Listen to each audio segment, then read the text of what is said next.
the reality is far more intricate, almost poetic in its complexity. Each time you rise from a seated position, a silent orchestra begins to play within you. At the same moment, your inner ear and visual system collaborate to maintain balance, while your joints adjust angles and your core stabilizes your posture. What appears to be a simple act is, in truth, a full-body conversation unfolding in fractions of a second. This is why a subtle decline in leg strength should never be dismissed as merely getting older. It often represents a shift in how efficiently these systems communicate. Scientists refer to this as a decline in neuromuscular efficiency, and it is one of the earliest functional changes associated with aging. Maintaining posture and enabling movement. They are, in a sense, the foundation of independence. It subtly affects everything from how confidently you walk across a room to how safely you navigate uneven ground. There is also an energy dimension to this process that often goes unnoticed. This involves mitochondria, the tiny structures within cells that generate energy, working effectively. When leg strength declines, it can reflect not only reduced muscle mass, but also a decrease in how efficiently these energy systems are functioning. In this way, the legs become a window into your metabolic health, offering clues about how well your body is sustaining itself on a deeper level.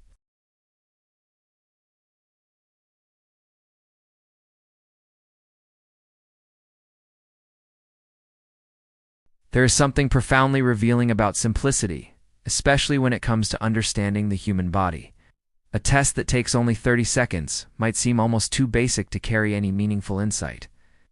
Yet this brief window of movement can uncover layers of physiological truth that are often hidden beneath the surface of daily life. When you sit in a chair, cross your arms over your chest, and begin to stand up and sit down repeatedly, you are not merely performing a motion, you are initiating a dialogue with multiple systems within your body, each contributing its voice to the outcome. As you rise from the chair, your muscles must generate enough force to overcome gravity, but strength alone is not enough. Timing becomes essential. The sequence in which your muscles activate, hips, thighs, core must be coordinated with precision. If even one element is slightly delayed or underperforming, the movement becomes less efficient. You may not consciously notice it, but your body compensates in subtle ways, perhaps by leaning forward more than necessary or shifting weight unevenly. These adjustments are not flaws. They're intelligent adaptations, revealing where support is needed. At the same time, your cardiovascular system quietly joins the process. Repeating this movement for 30 seconds elevates your heart rate and challenges your endurance. The ability to maintain consistent repetitions without excessive fatigue reflects how well your heart and lungs are delivering oxygen to your working muscles. If the pace slows significantly, or the effort feels disproportionately high, it may indicate that your endurance capacity is beginning to decline. Like I said, it is not simply about fitness, it is about how efficiently your body sustains activity over time. There is also a neurological dimension that adds another layer of meaning to this test. Each repetition requires your brain to continuously send signals, monitor feedback, and adjust the movement in real time. This loop of communication between brain, nerves, and muscles must remain smooth and responsive. When this loop begins to weaken, even slightly, movements can feel less controlled, less fluid. The number of repetitions you complete is not just a count. It is a reflection of how well this communication system is functioning under mild stress. What makes this test particularly powerful is its ability to integrate strength, endurance, balance, and coordination into a single observable action. In a clinical setting, these qualities might be measured separately with specialized equipment, but here they converge into one simple task. The outcome becomes a kind of snapshot, capturing the current state of your functional health. It does not diagnose a condition, but it provides a signal and invitation to look deeper, to ask questions about what your body might be trying to tell you. There is also an emotional and psychological aspect that often goes unspoken. As you perform the test, you become aware of your own movement in a focused way. You begin to notice effort, rhythm, perhaps even hesitation. This awareness can be illuminating, sometimes surprising. It shifts your attention from abstract ideas about health to direct experience. You're no longer thinking about strength, you're feeling it, or perhaps noticing where it feels diminished. This moment of awareness can be the beginning of meaningful change, not driven by fear, but by understanding. Interestingly, small differences in performance can carry significant meaning. A few extra repetitions may reflect better muscular endurance, more efficient coordination, or greater confidence in movement. Conversely, struggling to maintain pace or needing to use your hands for support may indicate areas where the body is compensating. These observations are not judgments. They are data, expressed through motion rather than numbers on a screen. In many ways, this brief test captures the essence of functional health, translates complex biological processes into something tangible and immediate, allowing you to witness your body in action rather than relying on external measurements alone. It reminds us that health is not only about what can be measured in a laboratory, but also about how the body performs in the ordinary moments of life, where strength, balance, and coordination quietly shape our sense of independence and capability. Beneath the surface of what we casually describe as losing strength with age lies a deeper biological transformation, one that unfolds gradually and often without immediate awareness. Muscle tissue is not static. It is metabolically active, constantly adapting to the demands placed upon it. After the age of 50, this adaptive capacity begins to shift. The body becomes less efficient at maintaining muscle mass, a process influenced by changes in hormone levels, reduced physical activity, and alterations in protein synthesis. This gradual decline is often referred to as age-related muscle loss, but the term itself does not fully capture the complexity of what is occurring within the body. Muscle is more than a tool for movement. It plays a central role in regulating how the body uses and stores energy. When you consume food, particularly carbohydrates, your muscles act as one of the primary sites for glucose uptake. Strong, active muscle tissue helps maintain stable blood sugar levels by efficiently absorbing glucose from the bloodstream. As muscle mass declines, this process can become less effective, leading to subtle shifts in metabolic health. Over time, this can contribute to increased fatigue, reduced energy stability, and a greater risk of metabolic imbalance. There is also a structural dimension to consider. Muscles provide essential support to joints, acting as stabilizers that guide movement and absorb impact. When leg muscles weaken, joints such as the knees and hips are placed under greater strain. This does not necessarily result in immediate pain, but it can alter movement patterns in ways that increase wear over time. The body begins to rely on passive structures, ligaments, cartilage rather than active muscular control. This shift can make movements feel less secure, subtly affecting confidence and increasing the likelihood of missteps or instability. At the cellular level, another quiet transformation is taking place. The efficiency of mitochondria, the energy-producing structures within muscle cells, tends to decline with age. These structures are responsible for converting nutrients into usable energy, fueling every contraction your muscles perform. When mitochondrial function decreases, muscles may fatigue more quickly and recover more slowly. This can create a feedback loop. Reduced energy leads to less movement, and less movement further accelerates the decline in muscle function. What begins as a slight decrease in endurance can gradually evolve into a broader reduction in physical capacity.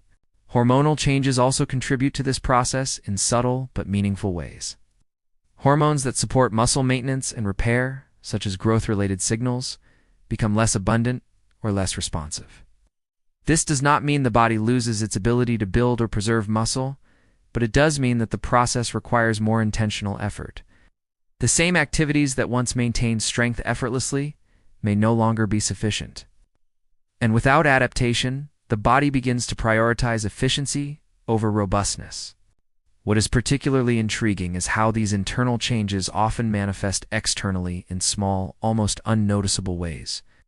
You may find yourself avoiding certain movements, choosing comfort over effort, or feeling slightly more fatigued after routine tasks. These are not signs of failure. They're signals of adaptation. The body is adjusting to a new equilibrium, one that reflects the balance between demand and capacity. If the demand decreases, if movement becomes less frequent or less challenging, the body responds by conserving resources, including muscle tissue. Yet, within this process lies a powerful truth. The system remains responsive. Even in later decades of life, muscle tissue retains the ability to adapt when stimulated appropriately. When you engage in regular movement, particularly activities that challenge strength and resistance, you activate pathways that encourage muscle preservation and even growth. The body responds to these signals with remarkable resilience, reinforcing the structures that support movement and stability. In this way, the weakening of leg muscles is not merely a physical change. It is a reflection of how actively the body is being engaged.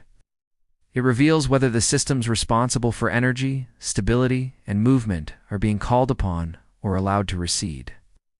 The legs, carrying the weight of the body and the history of its use, become a visible expression of this balance, quietly demonstrating whether the body is being maintained as a dynamic, responsive system or gradually shifting toward conservation and decline.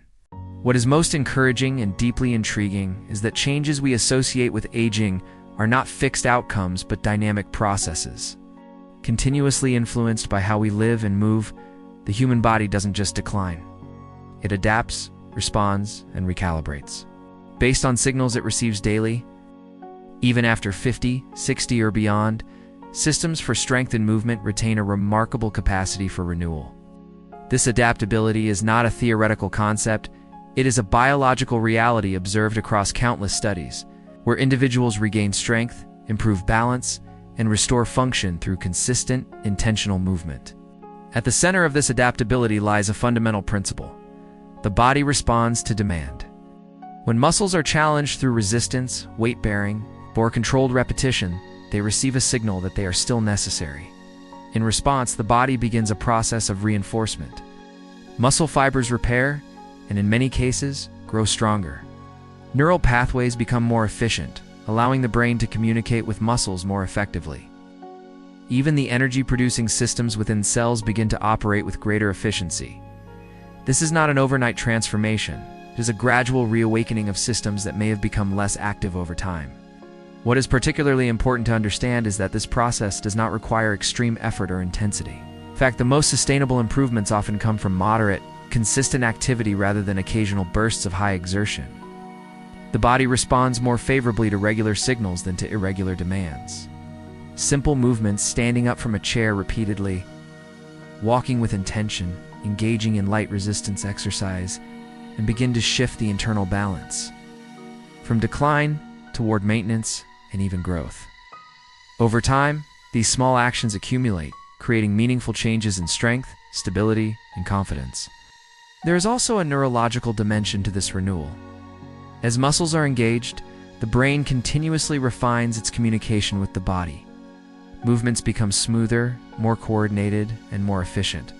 This process, often described as neural adaptation, is especially significant in later years, because it enhances not only strength, but also control.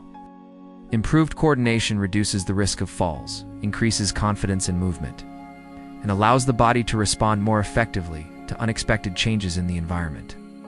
In this way, the benefits of movement extend beyond the muscles themselves, influencing the entire system of balance and awareness. Another layer of this adaptability involves the internal environment of the body. Regular movement supports circulation, ensuring that oxygen and nutrients are delivered efficiently to tissues. It also plays a role in regulating metabolic processes, helping the body manage energy more effectively. Over time, these changes can contribute to improved endurance, reduced fatigue, and a greater sense of vitality. The body begins to feel more responsive, less burdened, as if the internal systems are working in greater harmony. What makes this process deeply meaningful is not just the physical improvement, but the shift in relationship between the individual and their own body. Movement becomes more than a task. It becomes a form of communication. Each action sends a message, and the body responds in kind. When movement is consistent, the message is clear.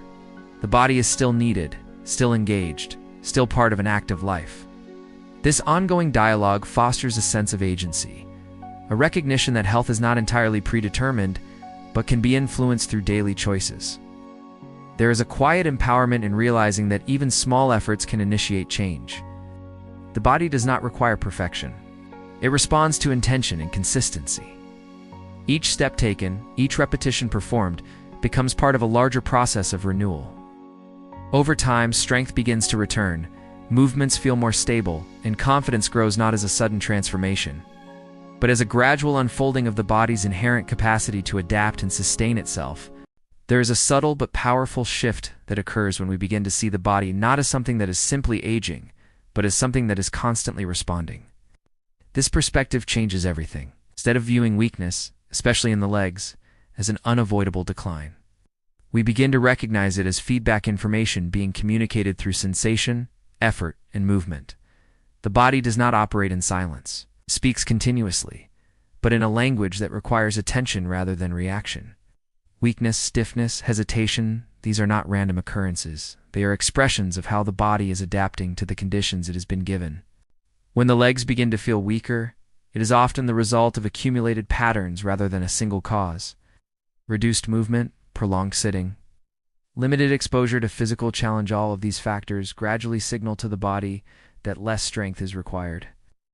In response, the body conserves energy by reducing the resources dedicated to maintaining muscle tissue and neuromuscular sharpness. This is not failure, it is efficiency. The body is always optimizing based on perceived need. If the demand for strength diminishes, the system adjusts accordingly. What we interpret as decline is, in many ways, a reflection of adaptation to a lower level of engagement. This is where awareness becomes transformative. The moment you begin to notice these changes, not with alarm, but with curiosity, you create an opportunity to intervene. Awareness allows you to see patterns that were previously invisible.